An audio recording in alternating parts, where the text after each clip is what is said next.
As I walked my dog Lucy through the neighborhood, I waved at a neighbor who was sitting on his front porch and smoking a cigarette. I like this guy a lot, but my immediate reaction, inner reaction at least, was judgment. He knows that's deadly, I thought. Why in the world would he keep doing something that he knows is going to kill him? And then my inner observer laughed at me mockingly. And why do you keep eating things that you know will kill you? The voice teased. Do you think you're better than he is? I can be such a hypocrite. It is so easy for me to be disdainful of your addiction, whatever it is. I don't want to admit that I sometimes feel this way about others, but it's true. I'm probably just being defensive because disdaining others' addictions is a good distraction from dealing with the core issues involved with my own. People are addicted to all sorts of things. Alcohol, gambling, sex, shopping, recreational drugs, television, gaming, social media. The list is endless. It seems as though almost anything pleasant can be turned into an addiction for one person or another. For me, it's food, especially sugar. I keep myself overweight and sluggish much of the time, all because I am pulled back again and again to the bizarre compulsion to eat when I'm not hungry. At the heart of the matter, it's not about the taste of the food or gluttony or brain chemistry. It's all about the need to find the love and understanding and security that I never had as a child. It's all about the emptiness that I never got over from trying to please a narcissistic father and trying to understand why my loving mother abandoned us and left me when I was 5 years old. I'm talking about this tonight because I'm having one of those terrible episodes at the moment. It's 3 a.m. as I record this, and all I can think about is where I can go right now to get the food that I'm craving to fill a terrible hole inside. Ice cream, French fries, whatever. I just want something. It's just a raging desire, a need to fill myself, and something in me unconsciously interprets that as hunger, even though I consciously know better. Now, I'm not an addiction expert. I've told you before, I'm not a therapist. I'm not here to tell anybody else how he or she should react to any kind of issues or addictions or whatever. I'm just talking about my own experiences.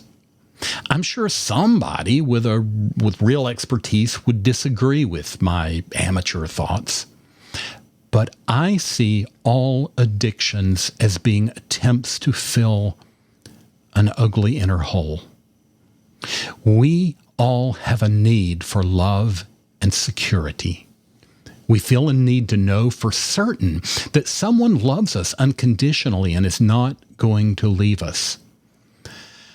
I don't think people who genuinely have that inner assurance ever know addictions.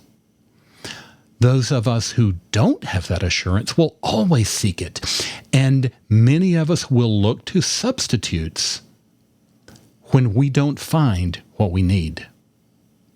Now, you can end up with this need for a variety of reasons. Maybe you felt abandoned. Maybe you never bonded with one of your parents as a child. Maybe there was nobody in your childhood who accepted you and loved you unconditionally. Maybe one of your parents died before his or her time. But whatever your specific cause, the pattern seems similar. You feel a need and an inner craving grows. Because you don't understand what you need, since this comes from a deeper place than the conscious mind, some unconscious part of you chooses a substitute before you ever understand what's going on.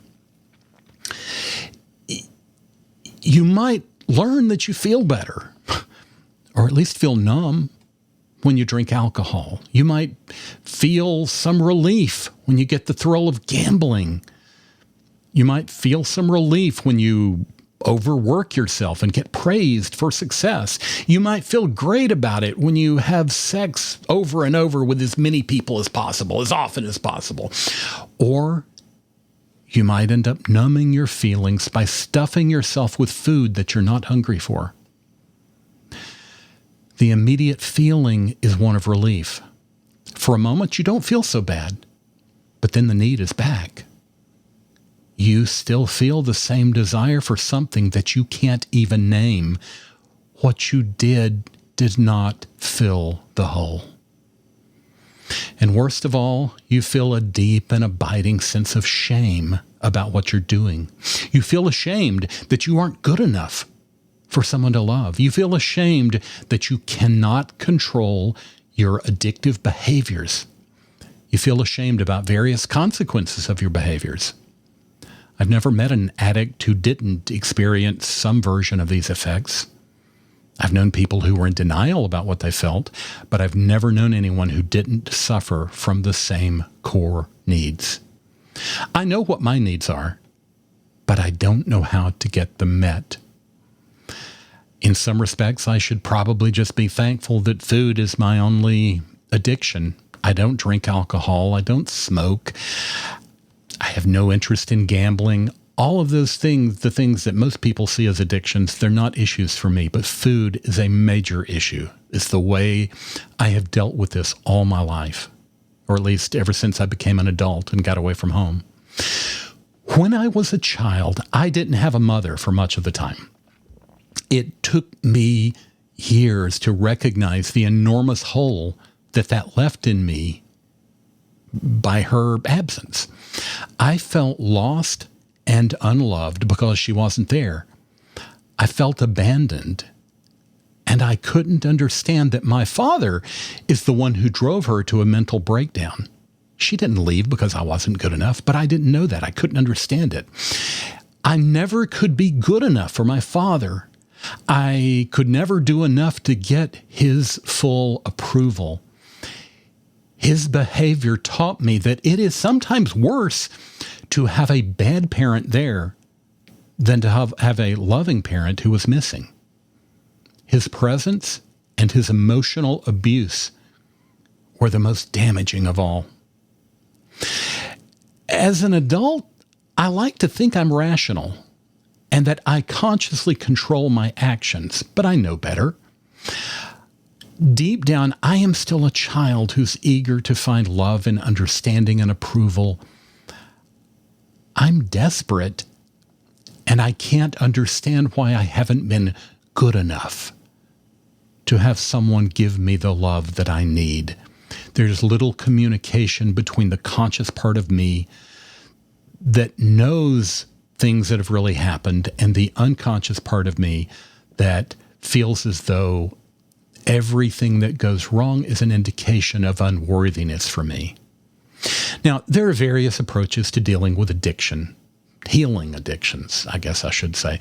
Different people strongly believe in whatever has worked for them. Some are advocates for the 12-step approach. Some favor what they consider scientific approaches. Some people favor drugs or psychological counseling. Of those, counseling is the only thing that's ever had any effect on me. But there's only been one thing that ever truly works for me. When I find a healthy and loving relationship, I just magically stop craving food that I don't need. When I'm feeling loved, I quit eating when I'm not hungry. I start dropping excess fat, and I feel better without any real effort. For me, it's all about the love and acceptance that I feel missing. When I have love, I feel emotionally healthy and balanced. The voice of shame inside goes away. I feel warm and satisfied. I feel good enough. I've come a long way in understanding this mess inside myself.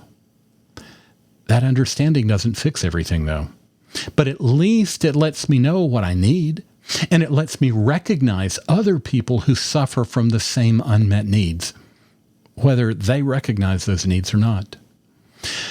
One day, I'll share the love I need with someone, and I really believe that the shameful need in my heart will finally be satisfied for good. For now, I'm still hungry for the love and approval that I never could get as a child. But unfortunately, that is not on the menu at any of the late night drive-through restaurants that I'm tempted to go to.